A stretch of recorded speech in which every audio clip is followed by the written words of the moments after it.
ایک बादशाह था, वो फूलों की सेज पे सोया करता था.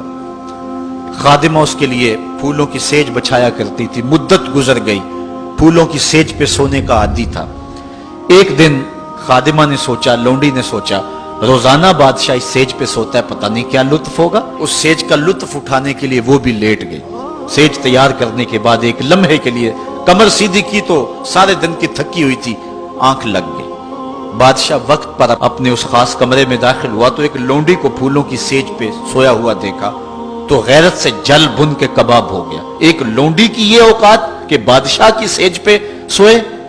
उसने जल्लाद को बुलाया, कहा इसको उल्टा लटकाओ और इतना मारो कि इसकी जान निकल जाए, ताकि बाकी खुद्दाम को पता चल जाए कि बादशाहों की सेजें, उनके बिस्तर, उनके घर कितने मुकद्दस हुआ करते हैं. लौंडी को उल्टा लटका दिया गया और जल्लाद ज़रब पे ज़रब लगा रहा है, कोड़े पे कोड़ा मार रहा है. वो चीखती है, रोती है, बचा लो मुझे, मेरी जान निकल रही है. रोते रोते क्या ख्याल आया कि उसने हंसना शुरू कर दिया. बादशाह ने जल्लाद को कहा, रुक जा, इस लौंडी से पूछ रोई क्यों है, इसे ये भी पूछ हंसती क्यों है. जल्लाद ने कहा, लौंडी बता रोती क्यों है. उसने कहा, तुझे नहीं पता जब कोड़ा लगता है तो जान निकलने को आती है, नज़ा का आलम तारी हो जाता है. कहा, ये तो समझ है, लेकिन हंसती क्यों है. कहा, हंसी मुझे इस बात से आई है कि चंद लम्हों के लिए सोई हूं, इतनी तकलीफ काट रही हूं, सोचा उम्र भर हो गई सोते हुए, जिसको उसका क्या बनेगा. जिसकी जिंदगी बीत गई इस सेज पे सोते हुए, उसका क्या बनेगा. साहिबो, ये दुनिया फूलों की सेज ना बनाएं, इस दुनिया को अल्लाह की इबादत के लिए गुजारें, जिक्र फिक्र में गुजारें. सहरी के वक्त उठ के मुसल्ले पे खड़ा होकर रोना सीखें, अल्लाह के हुजूर आए, रिज़्क की तलाश में राज़िक को भूल ना जाएं. तुम समझते हो दुकान बंद करके चले गए तो शायद मेरी आज की सेल कम होगी. सेल देने वाला, रिज़्क देने वाला, रिज़्क के दरवाजे खोलने वाला वो रब है. जाओ उसके हुजूर जाओ और जाके उससे मांगो. आज इस दुनिया के अंदर आप कहीं मुलाजमत करते हैं, 8 घंटे की ड्यूटी देना होती है. उन 8 घंटों के अंदर आपका मालिक आपको बुलाए, सिर्फ 8 घंटों में एक आर्जी मिल्क आपके ऊपर रखता है, तो आप दौड़ के जाते हैं कि नहीं जाते. आपके मेहमान भी आपके पास बैठे हों और आप चाय भी उनको पिला रहे हो, लेकिन बास बुला ले आपको और वो घंटी दे, तो आप बेल पे सबको छोड़ के भागते हैं कि नहीं भागते. मेहमानों से भी माजरत करते हैं, मुझे बास ने बुलाया, आप दौड़ते जा रहे हैं. यार, एक दुनिया का बास बुलाए तो मेहमानों को छोड़ के, चाय को छोड़ के, मुरगन गजाओं को छोड़ के, सबको छोड़ के भाग जाते हैं. और रब का नुमाइंदा पुकारे, हैया अला सलाह और हैया अल फलाह. जो बंदा उसके हुजूर न जाए, कितना बड़ा बदनसीब है, कितनी बदनसीबियां उसका मुकद्दर हैं कि जो उसके हुजूर. लेकिन ये अल्लाह ताला जल्ला शानहू की रहमत की अमूमियत है.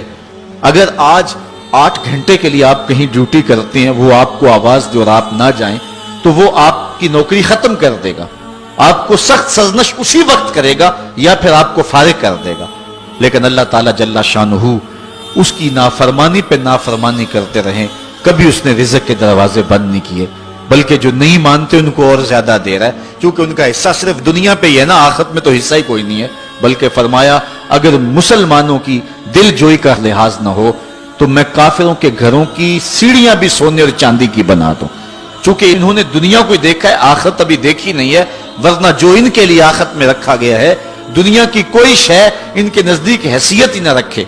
बल्कि हदीस में आता है, साहिब मिशकात ने इसको लिखा कि दुनिया के ऊपर जिसको सबसे ज्यादा तकलीफें पहुंची होंगी, वो जन्नत में ले जाया जाएगा और एक मर्तबा जन्नत में जो है वो दाखिल करके निकाल दिया जाएगा और कहा जाएगा कि बता, दुनिया के ऊपर तुझे बड़ी तकलीफें पहुंची.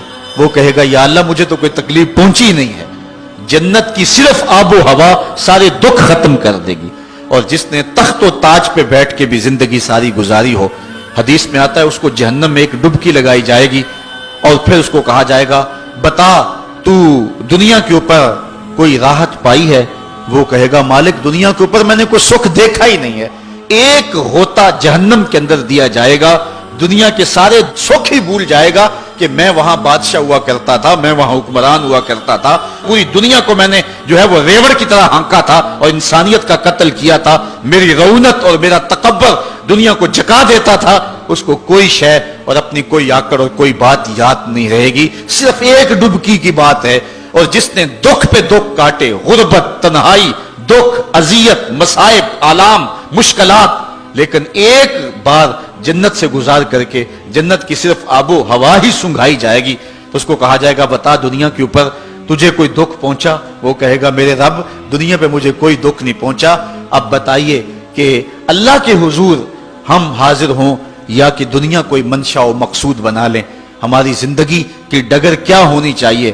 پہلی بات تو یہ ہے کہ جنت کے مقابلے میں اس دنیا کی حیثیت ہی کوئی نہیں، اور دوسری بات اگر دنیا کے اوپر ہم عزتیں سرخرویاں جس کو ہم سمجھتے ہیں یہ سرخرویاں ہیں وہ پا بھی لیں تو وہ کتنا کو ایسا ہے، پھر اس کا حساب بھی تو ہم نے دینا ہی دینا ہے۔ اس لیے ہم دیکھ لیں جتنا برداشت کرتے ہیں اس کے مطابق جو ہے وہ ہم چلیں۔